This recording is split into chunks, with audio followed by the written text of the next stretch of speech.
Le frisson de l'arbre, un podcast généalogique par Murmure d'Ancêtres.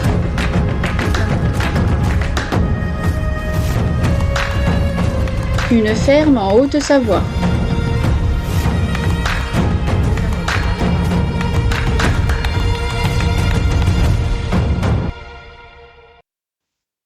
Les archives nous permettent de mieux connaître la vie de nos ancêtres. En voici une autre, la découverte de l'habitat traditionnel. À travers cette présentation de la ferme traditionnelle savoyarde, on peut appréhender, un peu, la vie quotidienne autrefois. Bien sûr, selon les vallées, on constate des différences, dues aux matériaux utilisés par exemple. Mais les fermes restent soumises à une contrainte identique, notamment de pente et de climat. Je prends comme exemple ici une ferme de la vallée du Gifre, Haute-Savoie. La ferme traditionnelle s'organise toujours de la même façon.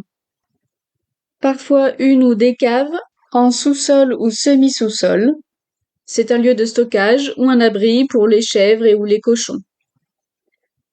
Un rez-de-chaussée où se répartissent l'habitation et les étables, vaches, chevaux, de part et d'autre d'un mur de refend.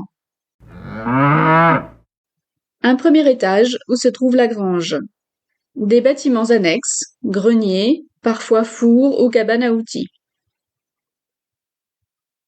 On utilise la pente à bon escient. On ouvre la grange à l'arrière, sur la façade nord, pour charger le foin. L'entrée se fait par la façade est. On habite le côté le plus éclairé et chaud, ce que l'on appelle l'adret, en façade sud.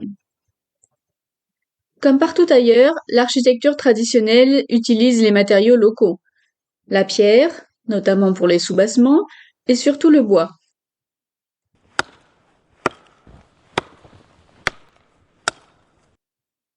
Le bois se trouve sur place, il constitue une bonne isolation et un bon maintien de la neige.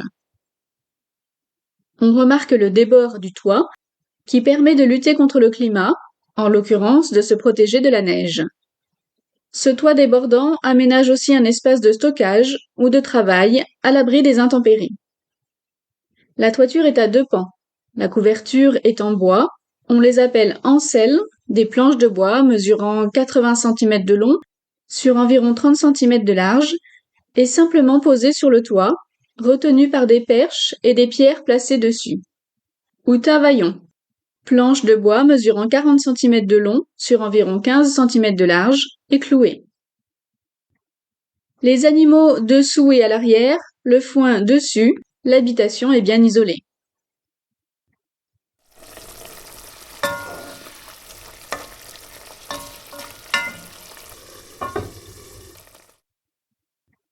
La cuisine est appelée cusna. On y trouve une grande cheminée où l'on fait fumer le jambon ou les saucisses. Le conduit de cheminée, en bois, se retrouve à l'étage supérieur de la grange. La grange est très vaste, car les bêtes sont à l'étable une grande partie de l'année.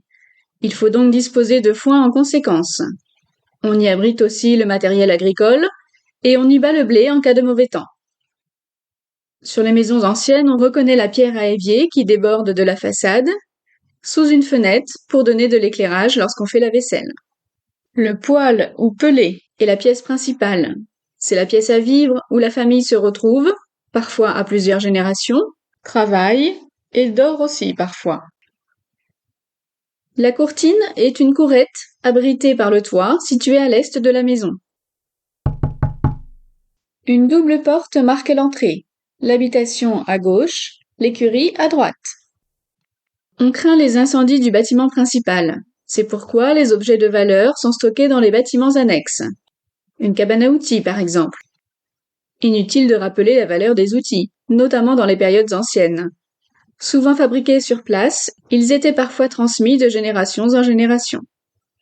Le grenier. Il contient les grains, la récolte de l'année, au rez-de-chaussée et les objets précieux de la famille à l'étage. Habits du dimanche, papiers importants, etc. Parmi les bâtiments annexes, on peut aussi trouver un four par exemple. Souvent, la façade est percée de petites ouvertures, de forme géométrique, carrés, cercles, losanges, mais aussi des cœurs par exemple, ou des croix. Ces ouvertures permettent l'aération, notamment de la partie grange, où est entreposé le foin. Ces détails font tout le charme des façades anciennes.